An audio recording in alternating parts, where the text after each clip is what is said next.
You think a woman can handle pressure like this? The commander's voice sliced through the war room, cold and dismissive. Elena's ballistic charts were slapped off the table, scattering across the floor. Mocking laughter echoed until sirens wailed warning of an imminent nuclear launch. Elena steadied her hands on the rifle, sliding it into position with calm precision. Through the scope, the world shrank to a single target shimmering in the heat. Her breath slowed, heartbeat matching the countdown. She pressed the trigger. The rifle cracked like thunder, the bullet screaming across 3,000 meters into the horizon. 3 seconds stretched into eternity. Then silence, as the world waited to see if one woman's shot could stop the end. This is Veteran Biker. Comment 1 if you're new, 2 if you've been with us, 3 if you ride with us every week. Like, subscribe, and stay to the end. They said the math didn't belong in the room. The fluorescents hummed overhead, hummingbird bright and unforgiving, while maps flickered on the wall screens. And a dozen men in fleeces and flight jackets angled their chairs away from the woman at the end of the table. Commander Jonathan Iron Maddox stood with his hands braced on the edge, forearms tense, jaw set. His words came fast, blunt, intended to end the conversation. They needed speed, muscle memory, a trigger hand that wouldn't shake when cities were on the line. A woman, he didn't say the word again, but the word hung there, wasn't what this mission demanded. Elena Cruz didn't fill the silence. She stood, slid a manila folder across the table, and spread a fan of pages like a deck of cards. Numbers, wind roses, density altitudes. One sheet showed the bullets plunge in a curve that bit into the paper. S margin, annotated with corrections for spin drift and Earth's rotation. Another diagram traced ridgelines and thermal plumes, a zigzag of potential mirage that could bend sight lines by fractions of a mil. She tapped the stacked figures once, just enough to say, "Look." The senior chief, seated halfway down the table, snorted, hooked 2 fingers under the top page, and tore it cleanly in half. "We don't have time for homework." The halves fluttered down, landing on her boots. For a beat, everything was still. The low throb of the air handler, the faint buzz of a radio. On scan, a pencil rolling until it tapped the chair leg of Petty Officer Daniel Rios. Then the room resumed its rhythm. Someone coughed, someone else checked a watch, and the commander resumed the briefing.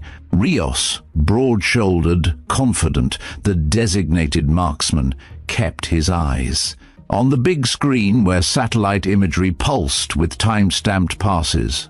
Elena crouched, collected the torn pages and held them like something fragile and unimportant, then walked to the whiteboard. She didn't look for permission.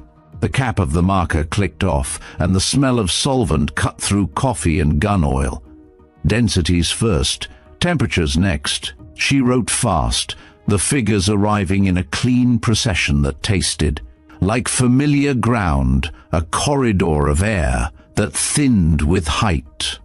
Pressure edges that slid as fronts moved through, the kind of unseen terrain she had learned to read long before she wore a uniform. A straight line became a gentle S-curve where the mountain wind would shear near daybreak. On the TV, a satellite track crawled, insignificant to most eyes. To hers it was a metronome. Maddox's reflection hovered on the glossy screen, hair clipped short, medals reduced to 3 thin bars on a polo. His breast, the outline of a man drilled by years of simple truths. Move quick, hit hard, bring everyone home. He didn't interrupt when Elena tightened the math. The senior chief did. Enough. His palm smacked the board near her shoulder, leaving a chalky print on the glass. We have shooters to place. This isn't a dissertation. It's the only way to hit from the distance you're proposing, Elena, said, voice low enough that everyone had to quiet to hear it. Your window isn't a time on your watch. It's when the air stops twisting the path into a question mark. Rios leaned back in his chair until it clicked a notch. And you think you're the one to answer it? I think the numbers don't care who reads them. She underlined a pair of values, then boxed them. At 0907 local, the crosswind aloft dips under 9. The mirage drops with it. The refraction you'll get from the heat on those slabs is still ugly, but if you move the hide 5 meters left of the crest, the angle of incidence keeps the bend under 1/10 of a mil. It's not perfect, it's possible. Someone at the far end muttered that possible wasn't good enough. Maddox stepped away from the screen, and the room came with him. "We're not here to entertain hypotheticals," he said. "We're here to decide who can execute if we're given the shot. Rios, you're on primary. Cruz, you're on overwatch."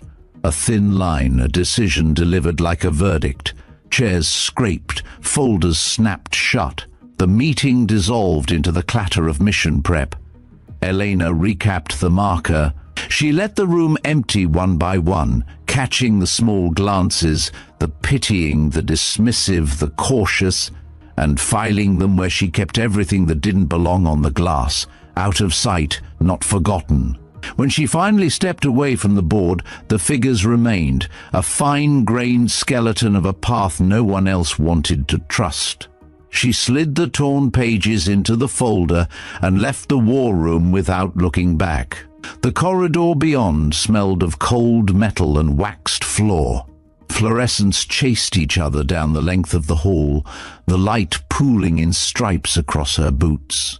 In the equipment cage, the armorer handed over her rifle with a nod that wasn't quite acknowledgement and wasn't quite skepticism, just habit, neutral as a blank target. Elena checked the action, ran a cloth down the bore, and set the bipod angles. With the same quiet precision she used to fold laundry or tune a guitar, every screw had its torque, every line had its place. Her father had taught her that part without words. Sierra Nevada mornings had a hardness to them, light like water on stone. Air so thin it stung the lungs when you ran the switchbacks. He'd set a paper plate on a stump across the gulch, then made her watch the first winds lift dust off the sage until the pattern of it meant something. Count the seconds between gusts. Watch the grass heads bow. Listen to the ravens when they lean into a cross current. If a shot wasn't clean, he'd say, "Bring it closer." He never said smaller. He said closer, and he passed her the same marker she'd held in the briefing room, and he made her write down the wind. She had written it down today. The numbers still lived behind her eyelids as she assembled the rest of her kit, dope cards laminated and edged with tape, so they wouldn't reflect. A small bubble level tied off with a loop of paracord, a lens cloth stitched to her sling. She took the rangefinder the way a violinist takes a case, muscle memory careful, protecting what mattered most. In another room, Rios would be doing his own ritual. Their tools were similar. Their approach was not. By late afternoon, the sky had the blank color of a sheet of steel.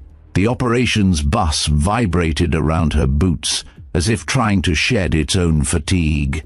The men packed the benches, gear piled in the aisle. Conversation drifted, a joke about bad coffee, an argument over optics brands, the not-quite-private talk of people who have done this before and will do it again. Elena listened without listening. When the bus braked, the conversation died. Doors snapped open, dust moved in, heat moved out. The forward operating post sat on a ridgeline that bit at the horizon. Below it, the valley ran north-south, ribs of rock pointing the way like the bones of a giant fish. The wind came in pulses, shouldering past, then falling away. Tents hunched under guy lines that thrummed when a gust found them. A weather mast ticked with sensors, its vane twitching to a rhythm you could almost dance to if you weren't counting seconds. She climbed the berm, lay prone, and watched the world turn into the view through glass. She adjusted eye relief until the image snapped into unforgiving focus. Heat shimmer blurred the far ridges, making them appear to breathe. Mirage rose and fell in spires. She tracked nothing in particular for 5 minutes, then 10, teaching her sight to see through the waving. Behind her, a boot heel crunched. Maddox. He squatted without asking if he could. Not close, not far. The brim of his cap cut a straight line across his brow. He didn't look at her. He looked at the wind. "You like writing on my board," he said, tone neutral as a report. "I like being right before I'm loud," she said. He exhaled through his nose, a sound that wasn't a laugh. "You going to be right out here?" "I intend to be. Intend less. Deliver more." He rose, dusted his palm on his pants, and walked away. Orders rolled across the net, cleaned of accent and anger by the radio's compression. Teams moved. Rios took his position with the ease of a man sliding into a familiar chair. Elena didn't move. She leaned the buttstock into the cup of her shoulder until the rifle's heartbeat matched her own. The first reconnaissance drone sliced a white thread across the sky and was gone. The weather report chimed again. The Varney on the mast flirted with 9, then 10, then 9 again. At the bottom of the valley, a strand of road flickered with heat. For a moment it looked like water. She closed her non-shooting eye and watched the mirage straighten when a cloud skated over the sun. The change wasn't much. It was enough to scribble phantom, status. The radio carried Maddox's voice without the gravel. Protocol stripped the names out of it. She toggled transmit. Overwatch set. No movement worth naming. A pause. Copy. She kept the rifle on safe and let her cheek rest against the comb, the coolness of the carbon fiber leaking a little steadiness into her bones. She rehearsed the math again without numbers, a path through disturbed air, a line. That bent and then straightened if you waited for the breath between gusts. That was all this ever was. Breath and patience stacked. The sun crossed the edge of the single cloud and lit the world again. A tiny shadow moved along the far ridge, too small to name and too steady to be anything but human. Elena didn't track it. It wasn't her task to follow people that far with her barrel. Her job, for the moment, was to watch the weather happen to the ground and know when the ground would stop arguing. In the command tent, the planners would be calibrating their hope to fit the latest update. Rios would be checking his level. The senior chief would be doing the same thing he always did before it mattered, standing with his arms crossed and guessing what would go wrong. People did not change. Air did, and that was why people had to learn it, and that was what Elena knew better than anyone on this ridge. The day thinned. Light shifted from white to a brushed nickel shade that made edges glow. A captain walked the line of positions, touching shoulders, murmuring nothing words that mattered anyway. When he reached Elena, he stopped, said nothing at all, then squeezed the toe of her boot with 2 fingers and moved on. It was not approval, it was not doubt, it was simply inclusion. Her radio crackled with a new timbre. The voice from far away, the one that grew calm when stakes climbed. All stations, stand by for tasking update. She didn't move. She didn't blink. The wind eased, then pressed, then eased. Somewhere above and behind, a raven croaked, invisible. She counted to 6, and the raven called again at 4. She filed that away without deciding whether it meant anything. Not every pattern did. She thought of the board back in the room, her handwriting boxed in red where the path might briefly be honest. She thought of the cap of the marker clicking back into place, a small sound made by her own hand to remind the room that certainty came in tiny acts, not speeches. She thought, but only for a moment, of the man who tore her page and how his disgust had nothing to do with algebra, and everything to do with the shape of the person holding the pen. The net brightened with voices as the update flowed down the chain. Times, coordinates, contingencies. Her name came last, freighted with a job that sounded routine. Maintain observation, log conditions, report any change. She clicked once in acknowledgement and rolled her shoulders so the stock seat settled deeper, a craftsperson's adjustment. The air thinned a fraction, the kind of thinning a body feels but a sensor would dismiss as noise. She felt it anyway. When the sun finally touched the far serration of rock, the wind did the thing she'd written in the box. It softened, not entirely, not like a switch, but like a breath before a word. The mirage lowered. The edge lines stopped swimming.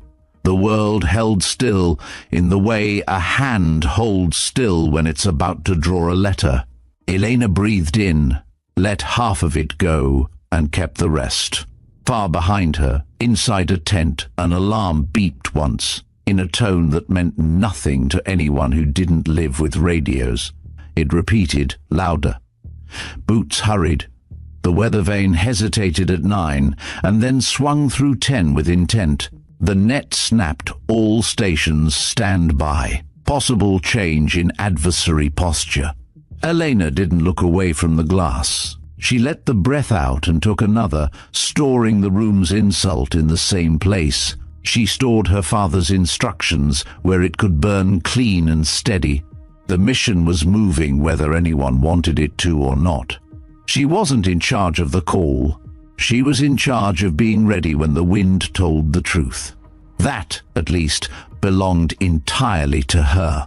And as the valley's heat bled off the stone and the white of the day resolved into the finer grey of a world about, to be tested, she felt the line between math and fate tighten into something you could almost pluck like a string.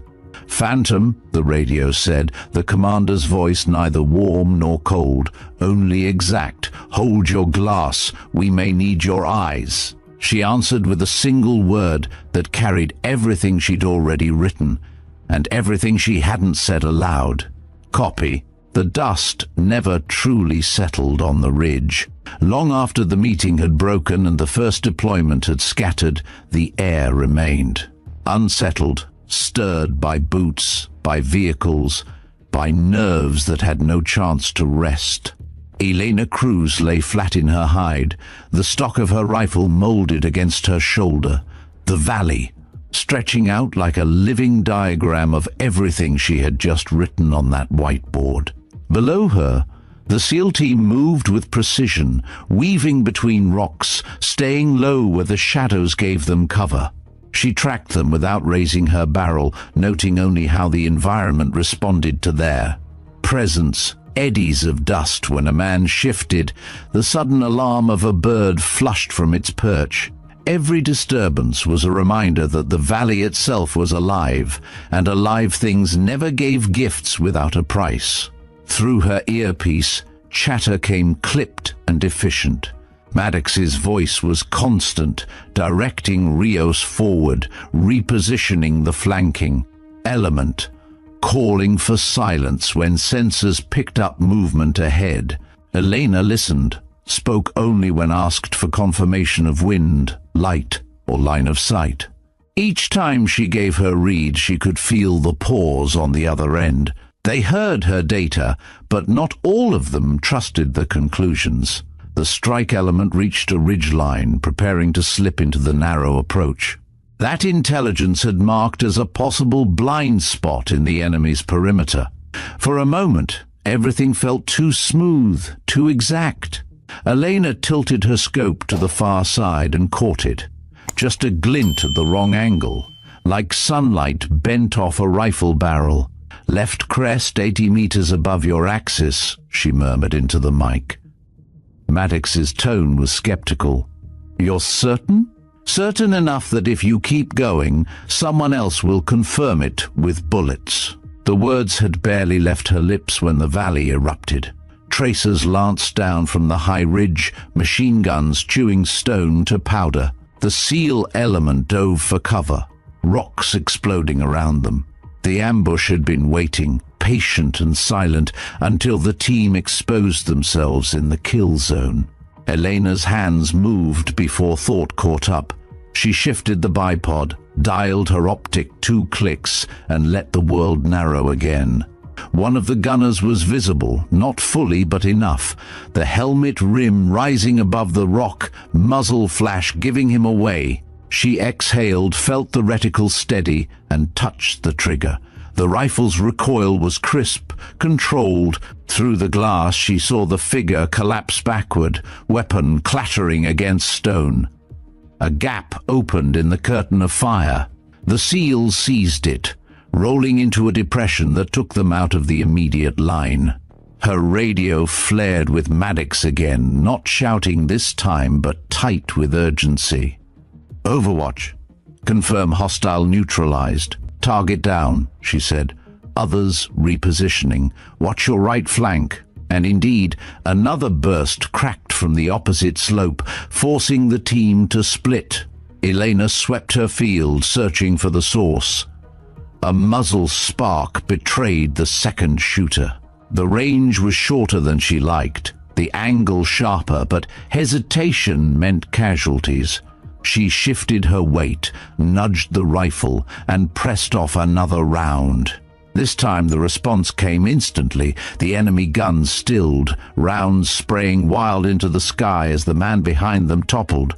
In the sudden lull, the valley seemed to breathe again. Maddox's next command came fast, pulling his team back from the compromised approach. The silence that followed was not relief. It was recalculation. Elena knew what they were thinking down there. The same thing she felt in her. Bones. The approach was compromised, their plan shredded before it began. Without her shots, at least 2 men would be bleeding out in the sand. With them, they were merely trapped, pinned by the certainty that every path in was covered. For the first time that day, she heard Maddox's voice without the steel mask. "Phantom, good work." No hesitation, no backhanded qualifiers, just that. She allowed herself the smallest nod, unseen by anyone. But the battle was far from over. The enemy had revealed a fraction of their defense, nothing more.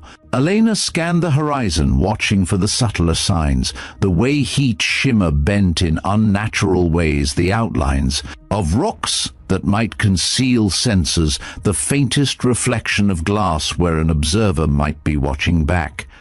Hours stretched.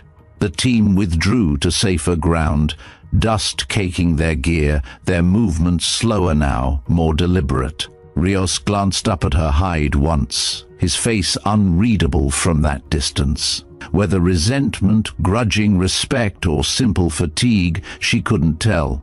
What she knew was that he had felt the benefit of her calculations when the ridge lit up. When night finally brushed its edge across the plateau, Maddox called a temporary hold. They would wait for new orders, new options, because charging forward had already proven fatal. Elena remained prone, scope pressed to her eye, watching the valley until her vision blurred and cleared again.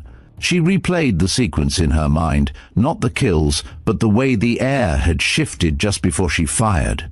A stray gust had tugged the Mirage upward, distorting the target's outline for half a heartbeat. Had she squeezed a moment sooner, the bullet would have slipped wide. It wasn't luck that kept it true, it was the discipline to wait that fraction. Longer, to let the environment settle into the narrow band she trusted. Down in the valley, the team made camp in silence, conserving words. Above them, Elena stayed in her solitude, her presence marked only by the cold gleam of a scope and the quiet confidence that had already saved lives that afternoon. Tomorrow the fight would resume, and so would the doubts. Maddox had acknowledged her once, but acknowledgement wasn't trust. That would take more than 2 shots under pressure. It would take the impossible. And somewhere in the fortified compound across the valley, Viktor Orlov's preparations ticked closer to completion. Elena wiped her scope, reset her charts, and steadied herself against the knowledge that the hardest test had yet to come. The ridge was quiet again, but it was the kind of quiet that carried weight. Down in the draw, the SEALs regrouped, stripping dust from their weapons, checking straps, trading canteens with movements so restrained they might as well have been shadows. The ambush had rattled them. Not in the sense of panic, men like these didn't break that way, but in the subtle ways seasoned soldiers revealed fatigue, longer pauses before speaking, eyes scanning the dark spaces more often, breaths held a second longer than needed.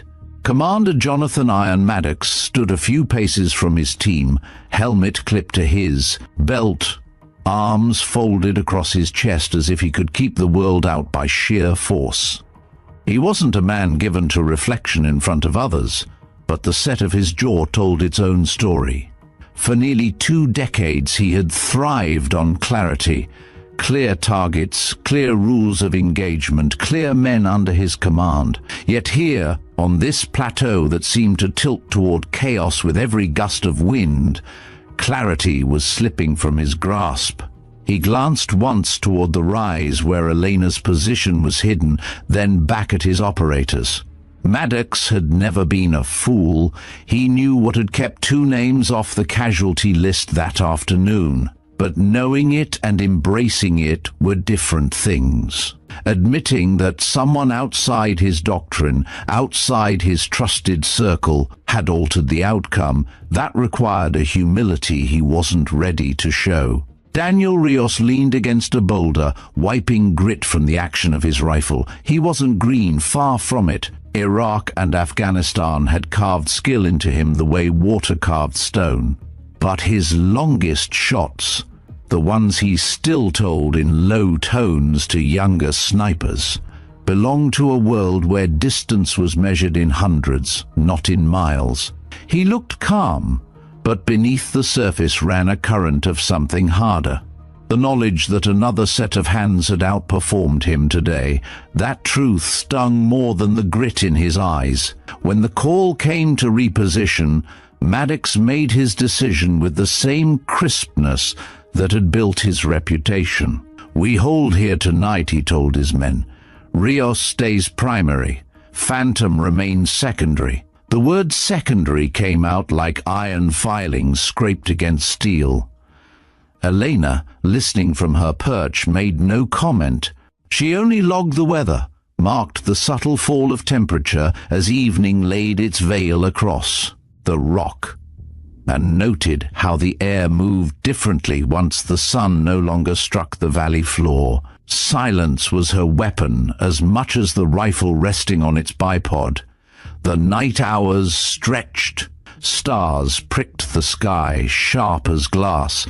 The compound across the valley glowed faintly, not with lights. They were careful about illumination, but with the eerie pulse of activity sensed rather than seen.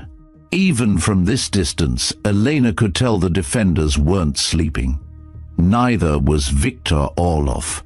Inside the facility, intelligence suggested technicians were assembling final components. Orlov himself, a man whose mind had been sharpened by Cold War paranoia and then twisted by betrayal, was orchestrating each step.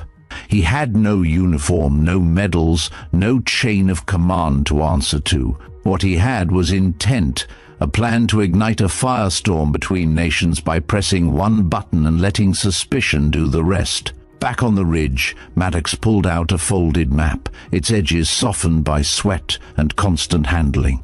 He crouched low under a red lens flashlight, tracing possible ingress routes with his finger.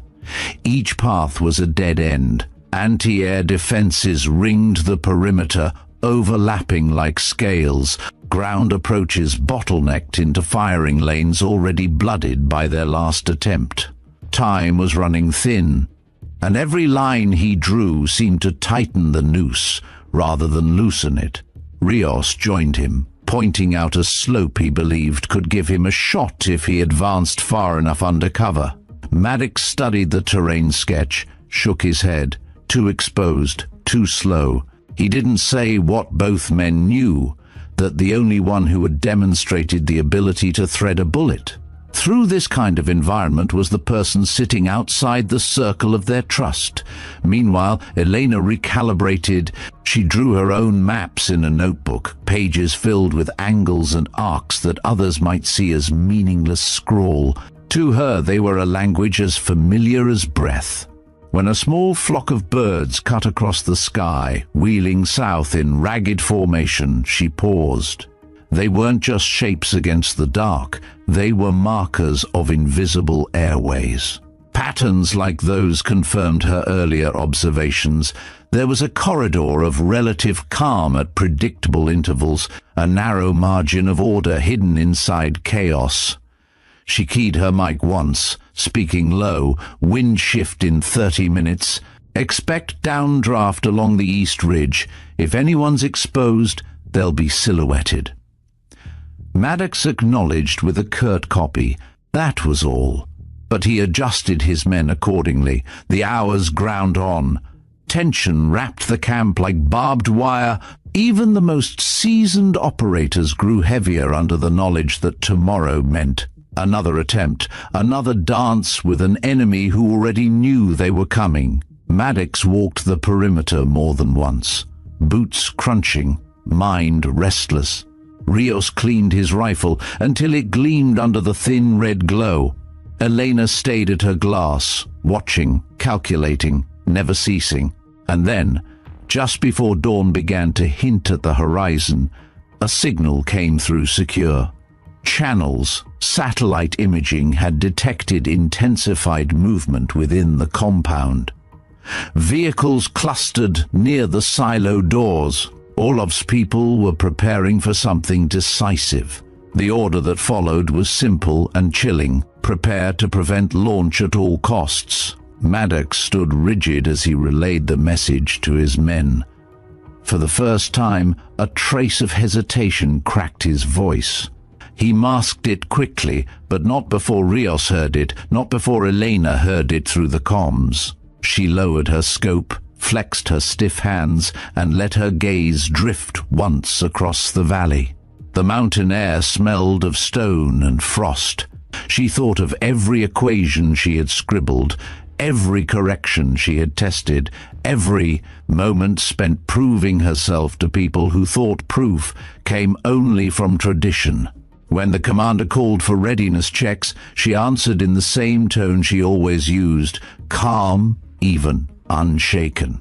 Inside, though, she understood what the others hadn't yet admitted. The next move would demand more than courage.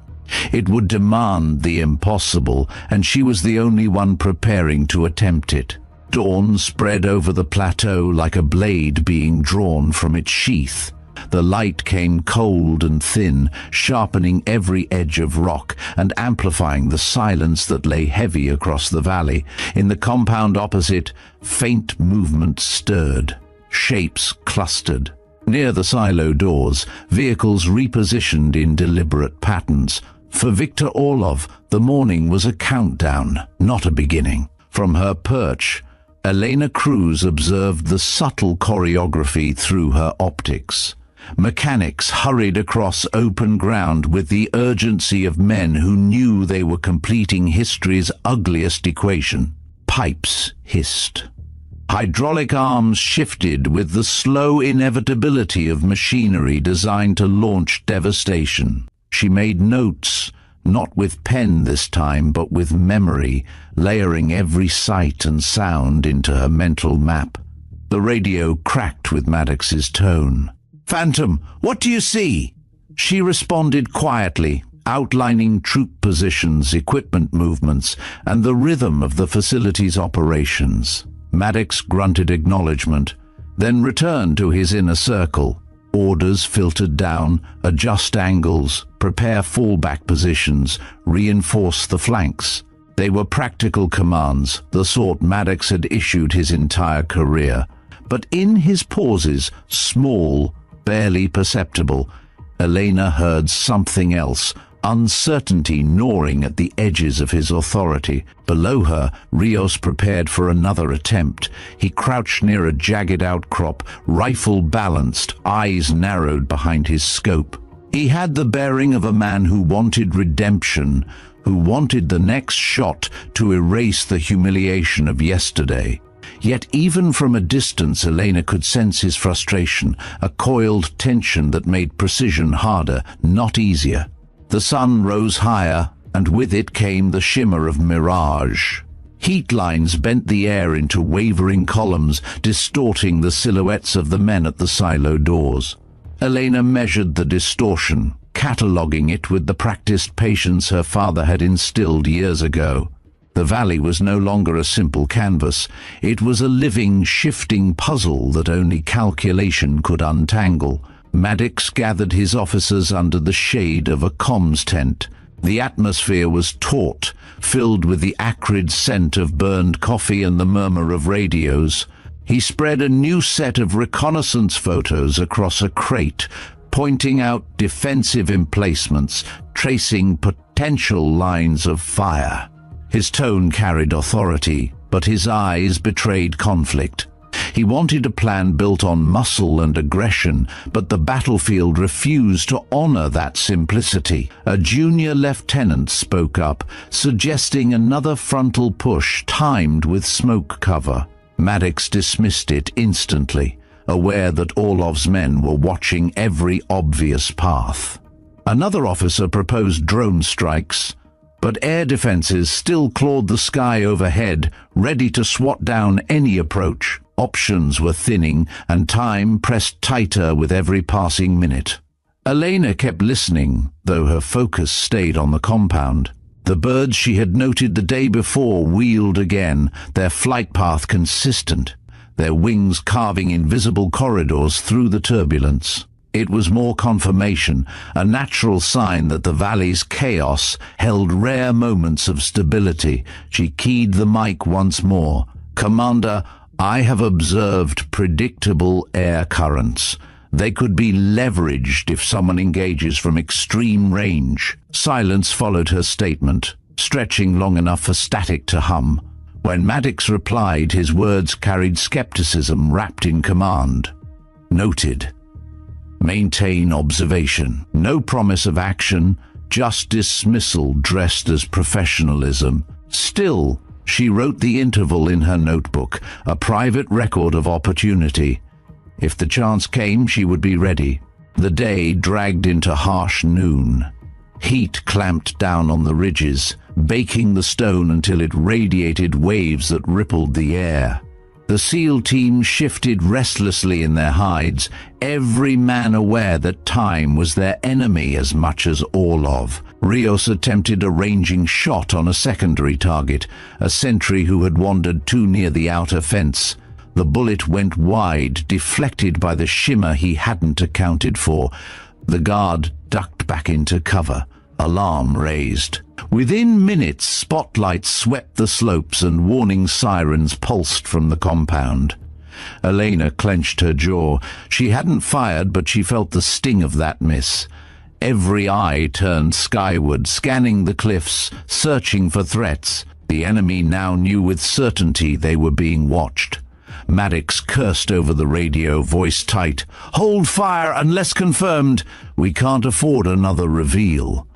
His words hit harder than intended. The men obeyed, but morale sagged. Rios lowered his head, anger simmering in the slump of his shoulders.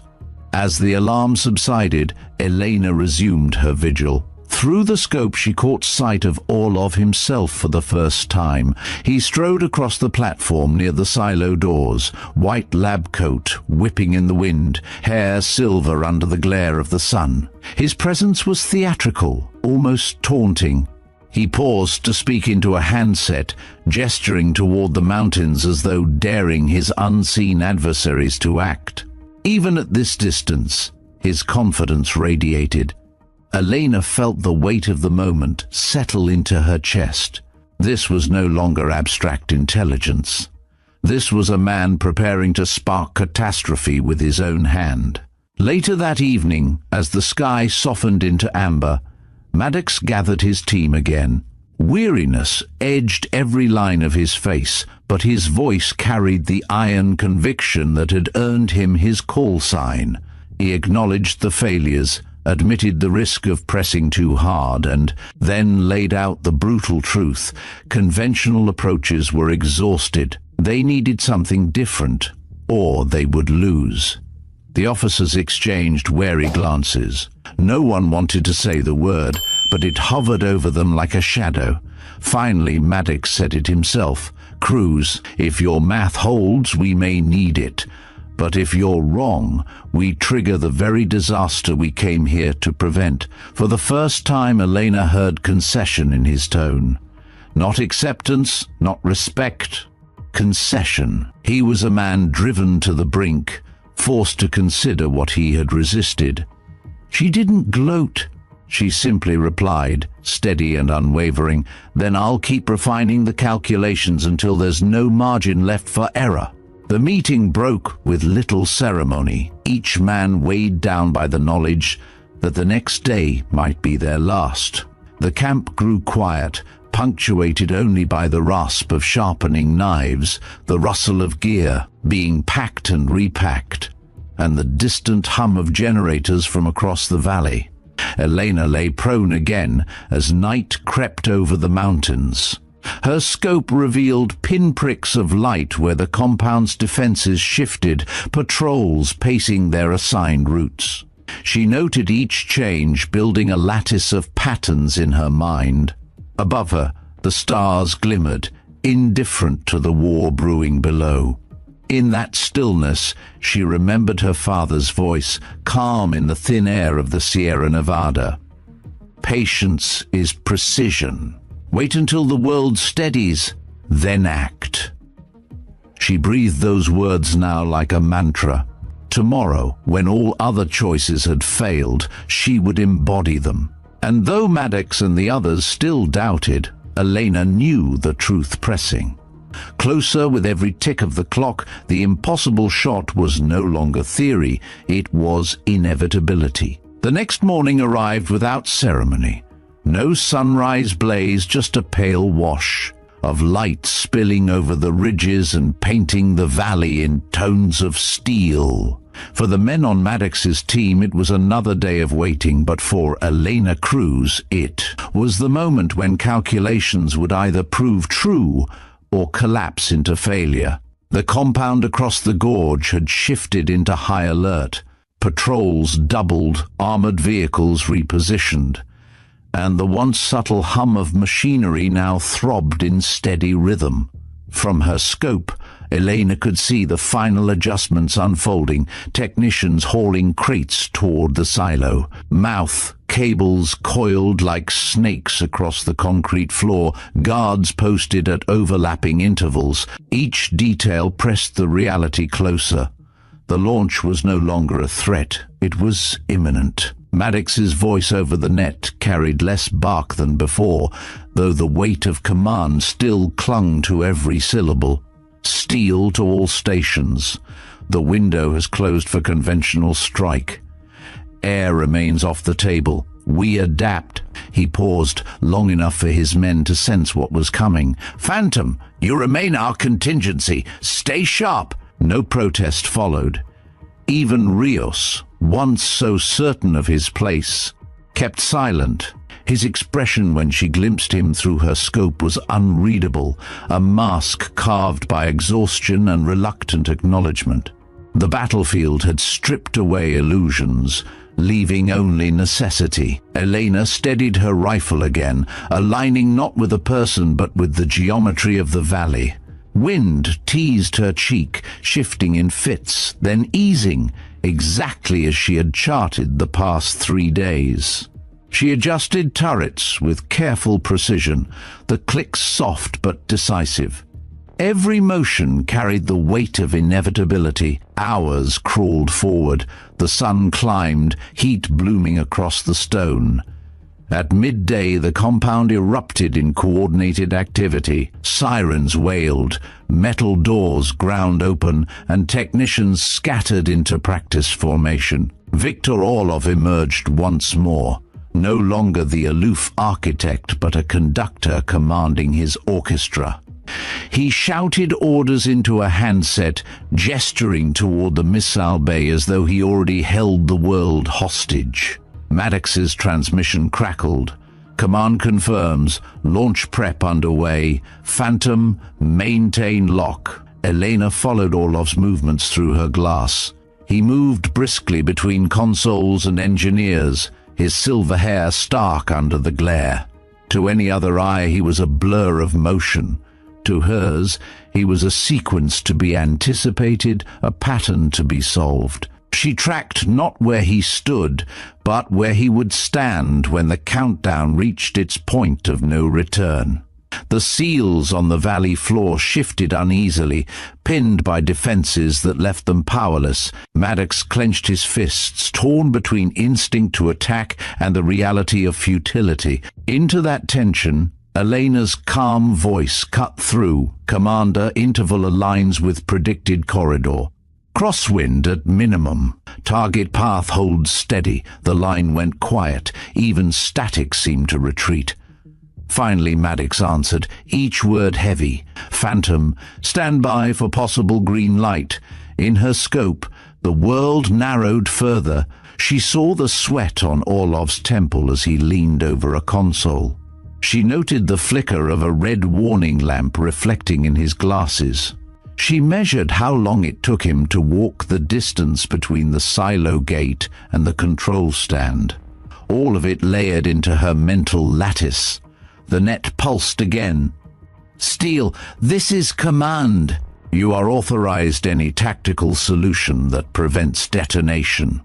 Maddox swallowed, his throat working audibly in the silence. He looked to his men, to Rios, then toward the unseen crest where Elena lay. He keyed the mic. Phantom, can you do it? Her reply was steady, not boastful, not hesitant. I've been preparing for this moment since I arrived on this ridge. Every operator froze, waiting. Somewhere across the valley, alarms intensified, signaling the start of the final sequence. Lights strobed, mechanics sprinted, and Orlov raised both arms to signal his team. Elena adjusted one final dial, exhaled half a breath, and let the crosshairs settle on the place she knew he would be 3 seconds after she fired. The valley seemed to contract, every sound dimming except the thud of her pulse in her ears. Maddox gave the order, voice stripped of doubt at last. Phantom, engage. Her finger tightened, the trigger wall breaking like glass. The rifle thundered. The bullet tore into the horizon. 3 seconds hung between salvation and annihilation. The valley held its breath.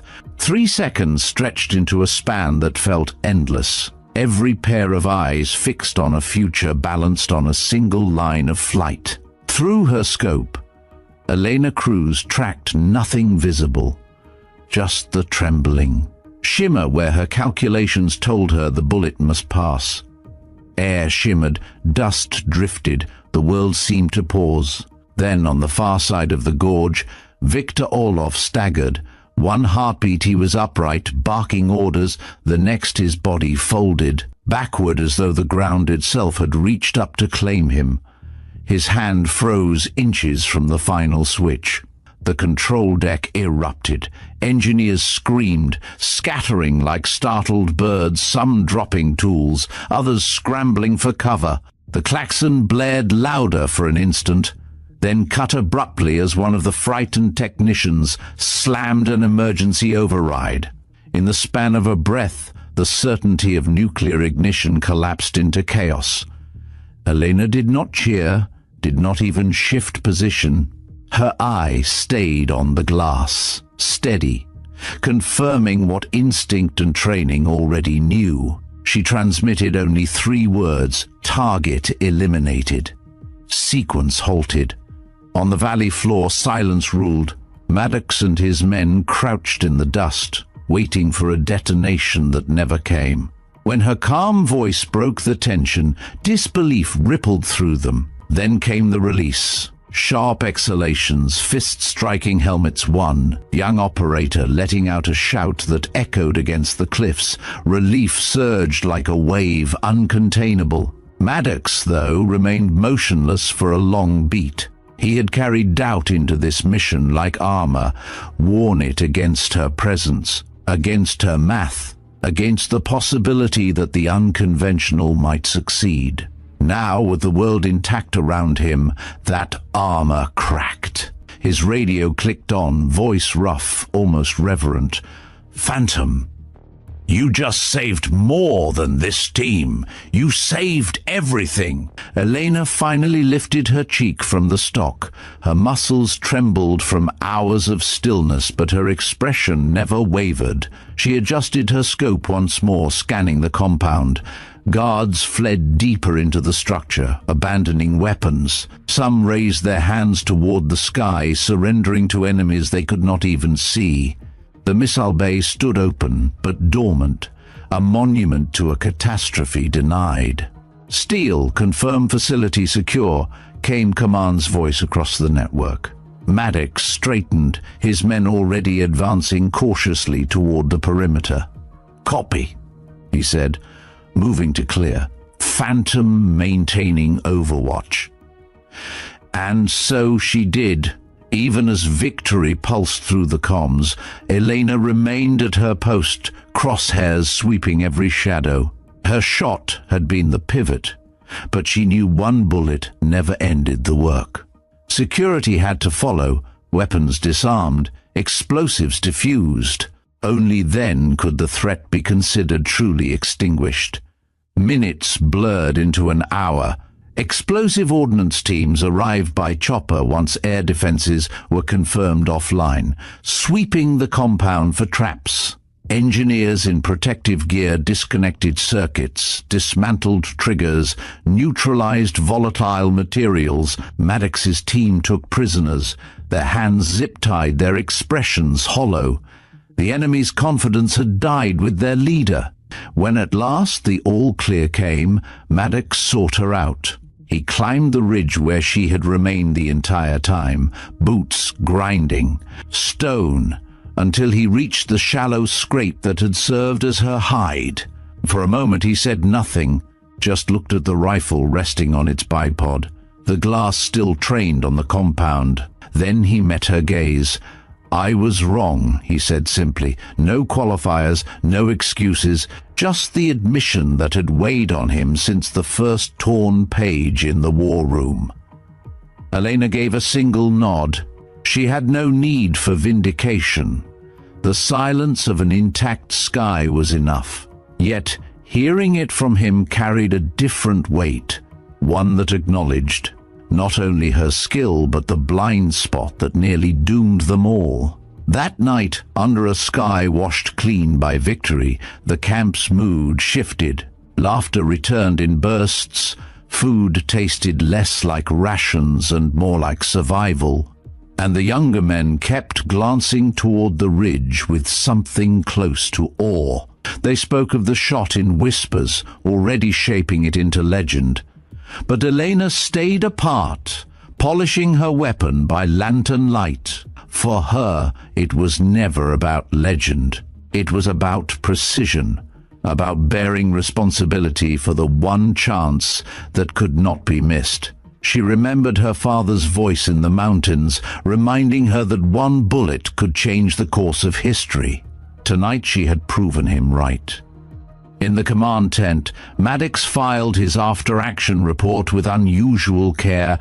He listed her contribution not as support but as decisive.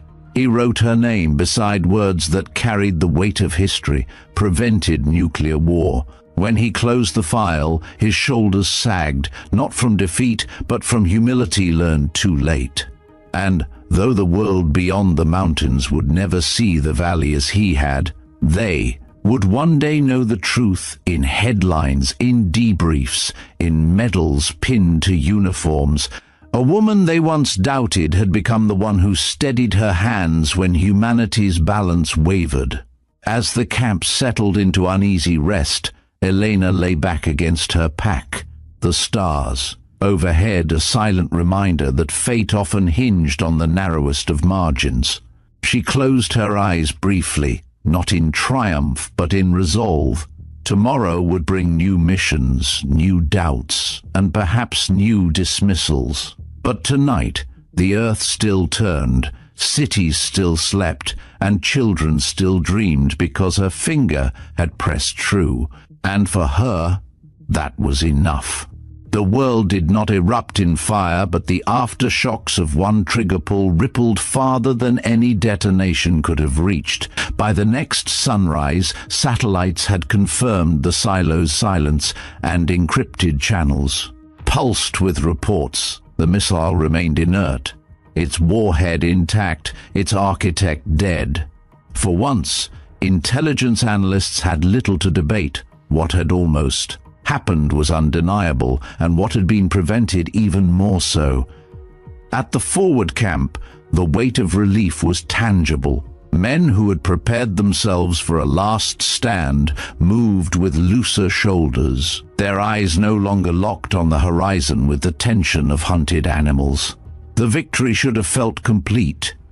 Yet it arrived shrouded in the knowledge of how narrow the margin had been. Elena Cruz stayed apart from the celebration. She cleaned her weapon with the same ritual precision she had always practiced. Each stroke of the cloth a return to order after the storm. Around her, conversations rose. Fragments of disbelief, raw gratitude, even the beginnings of myth.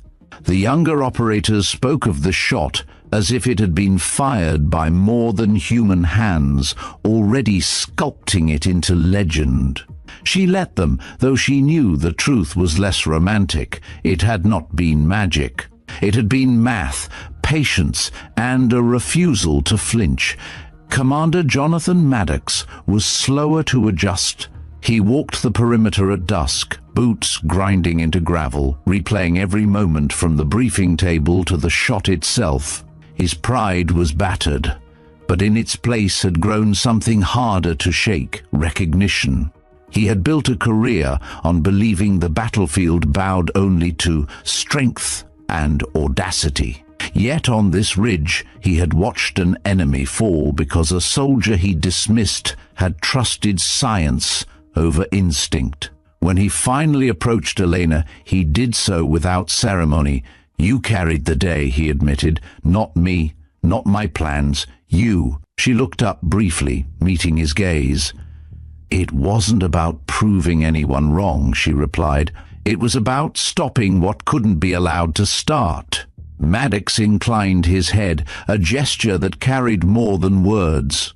It was the kind of acknowledgement forged only in the crucible of necessity. While the camp processed its narrow escape, far beyond the mountains, governments scrambled. Secure lines between capitals burned hot, leaders demanding explanations, assurances, proof.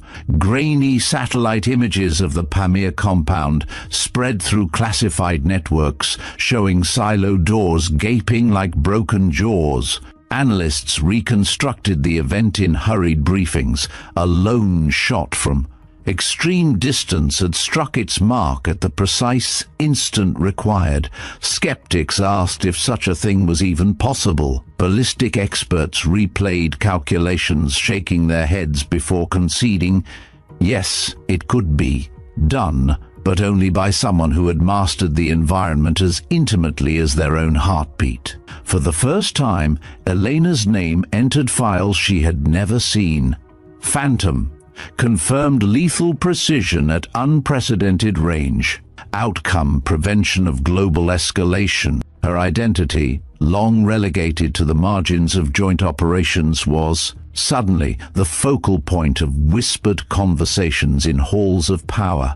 Back on the plateau, the SEALs swept the compound one last time, ensuring every wire was cut, every fuse rendered harmless. Elena shadowed them from her hide, her scope sweeping for signs of stragglers. Though the danger had passed, she refused complacency. Responsibility didn't end with a kill. It extended until every ally was safe and every civilian.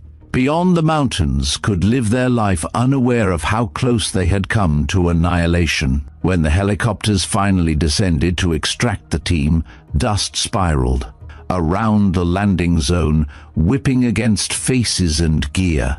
The men filed aboard, some clapping her shoulder as they passed, others offering nods that said more than words.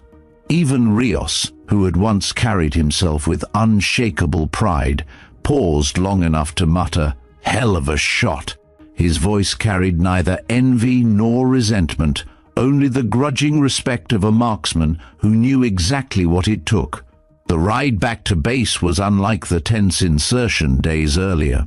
Engines roared, rotors hammered, yet the cabin hummed with something close to relief. Some closed their eyes, letting exhaustion claim them. Others whispered low jokes, the kind men tell only when they've walked away from death. Elena sat near the ramp, the wind tugging at her hair, her expression calm as ever. She knew the true work was only beginning. At headquarters, the debrief stretched for hours. Analysts wanted every detail, weather reports, firing angle, even the exact type of round she had chambered. She answered plainly, resisting embellishment. To her, the mathematics of the shot mattered more than the mythology already forming around it. The investigators pressed Maddox too, and for the first time in his career, he pointed to another as the decisive factor. Without crews, he told them flatly, we'd be counting casualties in cities, not bodies in a valley. News of the event remained classified, yet rumors bled out. Soldiers spoke to comrades, who passed stories along channels that eventually reached journalists sniffing for leads. Whispers emerged of a woman who had taken an impossible shot and saved millions. Officials denied comment, but denials only fed curiosity. Inside the barracks, Elena remained unchanged. She still woke early, still trained, still wrote numbers in her notebook with the quiet devotion of a craftsperson. Yet those around her looked differently now. Where once they had dismissed her as an anomaly, now they watched with a mixture of curiosity and respect. Some sought her advice on ballistics. Others simply gave her space, as though proximity to her might bring clarity. Maddox, for his part, carried himself differently. He no longer barked orders at her across rooms. He listened, even asked. The transformation wasn't dramatic, but it was undeniable. The commander, who had once torn her work in half, now built plans around it. And still, Elena felt no triumph. She thought only of how narrow the margin had been, how easily a gust of wind or a heartbeat of hesitation could have altered history. That knowledge humbled her more than any medal could elevate. As the weeks passed, the mission was filed into archives marked with the highest classification. Politicians congratulated themselves in secret chambers, never acknowledging publicly how close the world had come. Yet those who had been on the ridge knew the truth. They had heard the silence of 3 seconds stretch into eternity. They had felt their lungs empty as the bullet flew. They had lived because one person refused to accept that limits were immutable. In the stillness of her quarters, Elena wrote in her notebook once more. She recorded the shot not as a tale of heroism, but as a lesson in precision, wind, drop, timing, breath. She knew others would one day study it, but for her it was not legend. It was simply proof that patience and calculation could hold back the end, and though the world outside remained unaware, within the quiet halls of the military, whispers grew louder.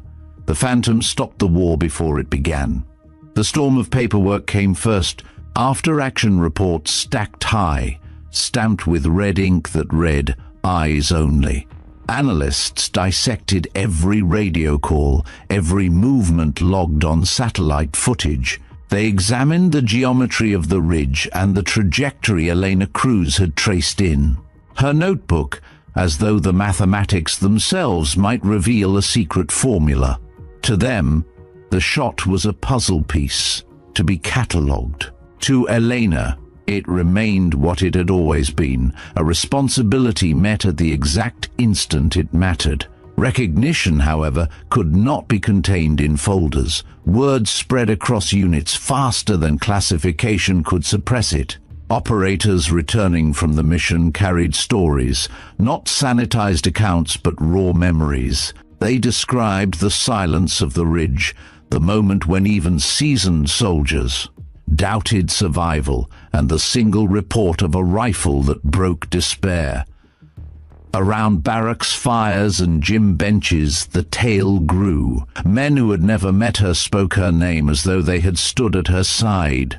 "Phantom," they whispered, giving the word a reverence usually reserved for fallen comrades. Inside command halls, the mood shifted. Officers who had once dismissed her calculations now leaned forward during briefings, scribbling notes whenever she spoke. Courses at sniper schools added segments on atmospheric layering and crosswind prediction, quoting her data without always attaching her name. Her work spread even when the woman behind it remained a ghost in official accounts. Yet, the transformation was most visible in Commander Maddox, where once he had shut down dissent with volume, he now paused to listen. He began inviting Elena into strategy meetings, not as an afterthought, but as a voice equal to his own. It startled younger officers, seeing the hardened veteran defer in subtle ways, asking for her analysis before finalizing troop movement, requesting her assessment on weather windows. The change wasn't announced, but it was felt. Maddox's authority had not diminished, it had evolved. Rios, too, altered. He no longer carried himself with the brittle pride of someone guarding a title. Instead, he approached her quietly one evening in the mess hall. "I thought I understood long range," he admitted, his fork idle over untouched food. "But I never understood it like you do. Teach me." His request was genuine, stripped of ego. Elena nodded once, and in that simple exchange, a rivalry gave way to mentorship. Beyond the military, the ripples reached further. Intelligence agencies shared fragments with allies, enough to prove that the crisis had been contained. Politicians debated whether to release details to reassure the public or bury them to prevent panic. In the end, secrecy won. The world would never know how close it had come, at least not immediately. But within the circles that mattered, those who planned wars, those who prevented them, the legend of a single bullet carried weight. When Elena was summoned to headquarters weeks later, she expected another round of debriefs. Instead, she entered a hall lined with uniforms pressed to perfection, flags draped in silent witness. Maddox stood in the front row, his shoulders squared, his expression unreadable. A general stepped forward, medal in hand, and spoke words that would echo longer than the ceremony itself, for action above and beyond duty. For precision under conditions deemed impossible, Staff Sergeant Elena Cruz is awarded the nation's highest honor. The medal was cool against her uniform. Applause erupted, but her eyes scanned the crowd until they found Maddox. He nodded once, slow and deliberate, the acknowledgement of a commander who had been forced to see beyond his own limits. Afterward, reporters pressed for comments, eager to transform her into a public figure. Elena answered carefully, always redirecting praise to the team, to the analysts, to those who dismantled the missile. She had no desire to become a symbol, yet she understood that others needed her to be one. For women who had been told they couldn't endure the same pressure as men, her presence at that podium was proof carved in steel. In the weeks that followed, invitations arrived from across the armed forces. Training programs asked her to lecture, to demonstrate the mental discipline required for extreme precision. She traveled from desert ranges to forest installations, carrying her battered notebook, showing younger shooters how to read air currents and light distortion with the same respect others reserved for terrain. Cadets leaned forward when she spoke, their pens scratching furiously, eager to learn the craft that had stopped catastrophe. But Elena never let them forget the weight behind it. A bullet is not just trajectory, she told them, it's consequence. Every calculation carries lives on the other side. She spoke not with flourish but with calm conviction, the kind that settled into those who listened, deeper than adrenaline ever could. Meanwhile, Maddox's own story shifted. In briefings, he spoke less of brute force and more of adaptability. When younger officers asked him about leadership, he no longer recited lessons of aggression. Instead, he told them about the ridge, about the page torn in half, about the woman he had doubted until the moment she carried the mission. The worst mistake, he would say, is underestimating capability because it doesn't look like what you expect. The irony was not lost on Elena. She had never sought to change Maddox. She had only done her job. Yet in doing so, she had reshaped not just him, but the culture that orbited around him. Still, she remained grounded. Nights found her on quiet ranges, laying prone under starlight, scribbling new calculations. She never let the medal dull her focus. Glory, she knew, was fleeting. Precision required humility. Her impact, however, endured. Tactical manuals began referencing phantom intervals, moments when unstable. Air briefly steadied, permitting shots once thought impossible. Young soldiers spoke of those intervals as though they were magic, not math. Elena smiled when she heard it. She let them believe in myth if it helped them respect the craft. Months later, she stood once more on a ridge, this time not in war but in training. A group of cadets lay prone beside her, scopes aligned with distant targets. The wind gusted and frustration creased their brows as shots drifted wide. Elena spoke softly, guiding them. Patience. The world will tell you when to fire. Wait for it to steady. Minutes passed. Then, one by one, their rounds began to strike home.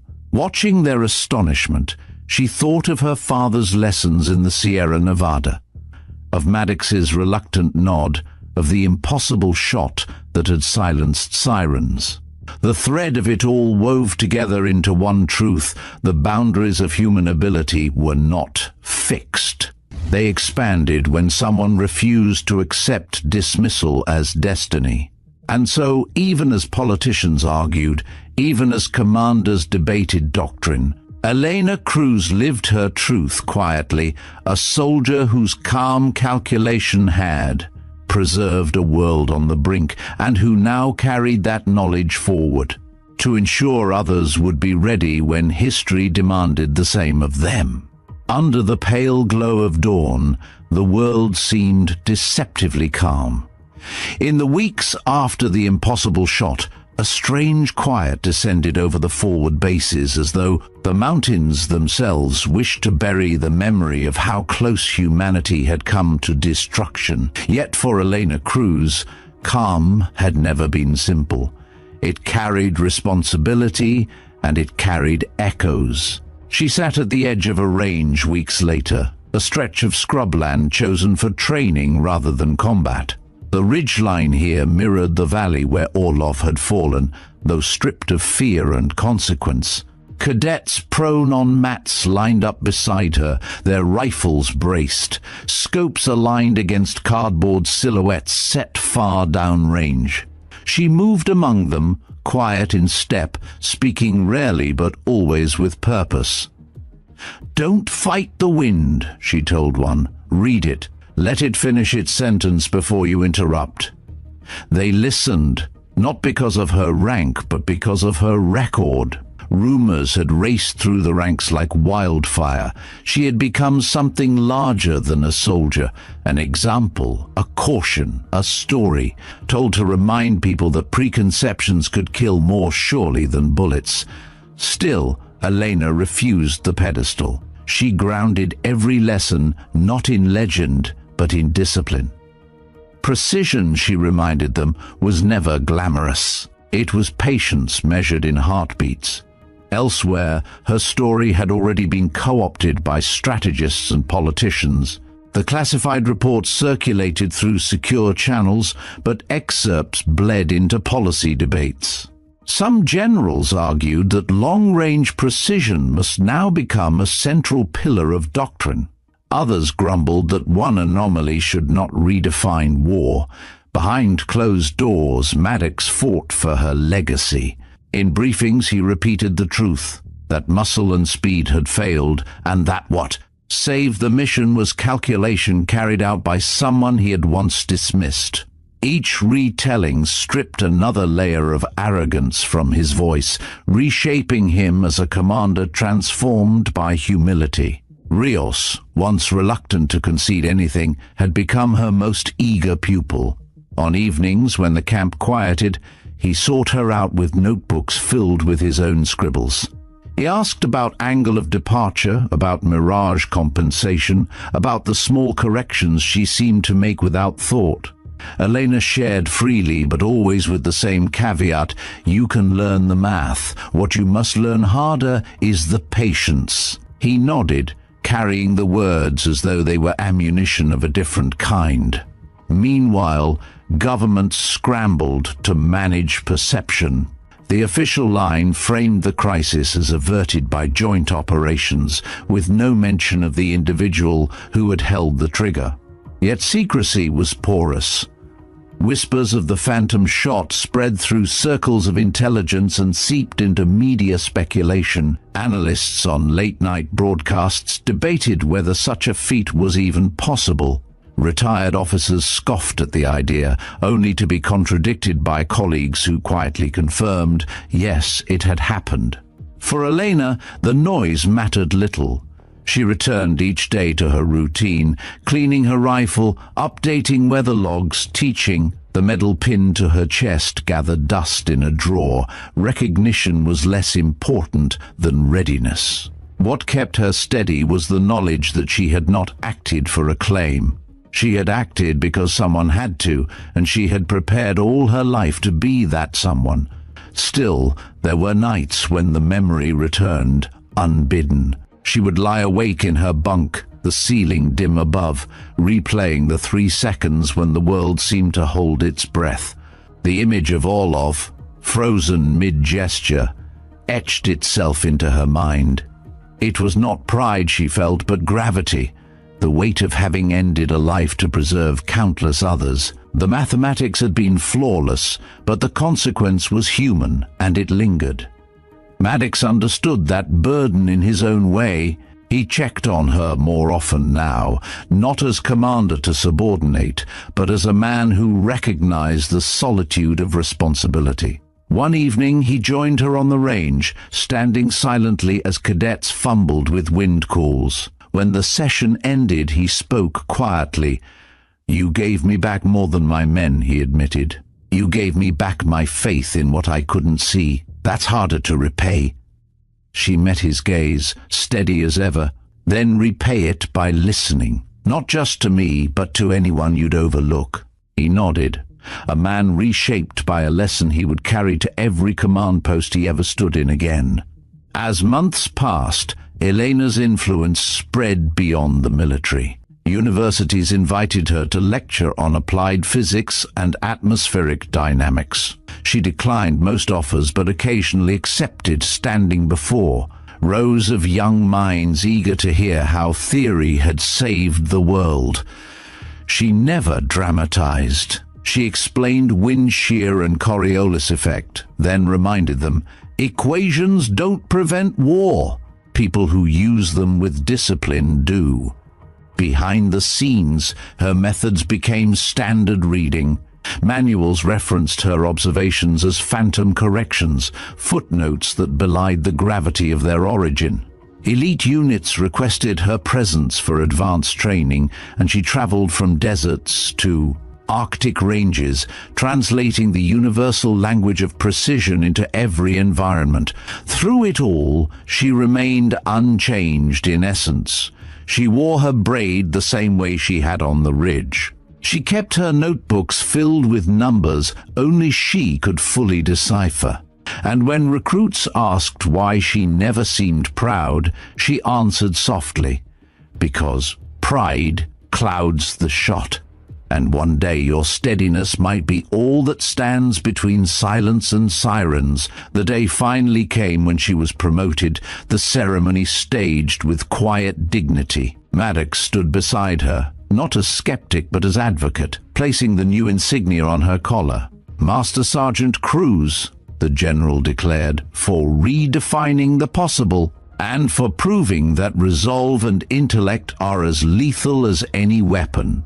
Applause followed, yet Elena's thoughts drifted back to the valley, to the wind carrying dust, to the birds tracing invisible corridors. That was where the truth lived, in the patient observation of a world that whispered if you listened.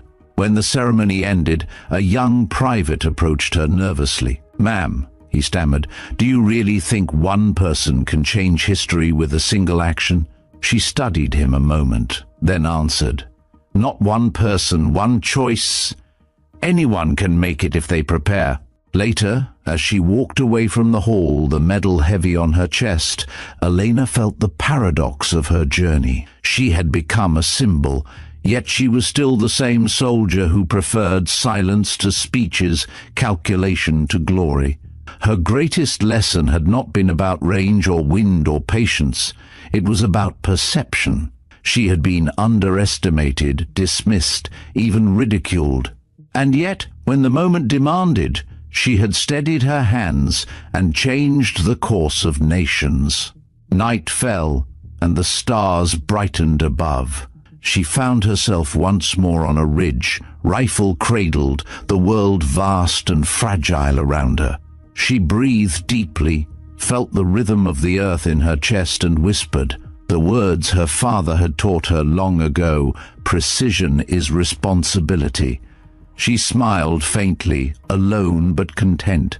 History might record her as a legend, but she knew the truth. She was simply a soldier who had listened when the world demanded silence, who had waited when others rushed, and who had pulled the trigger when no one else could.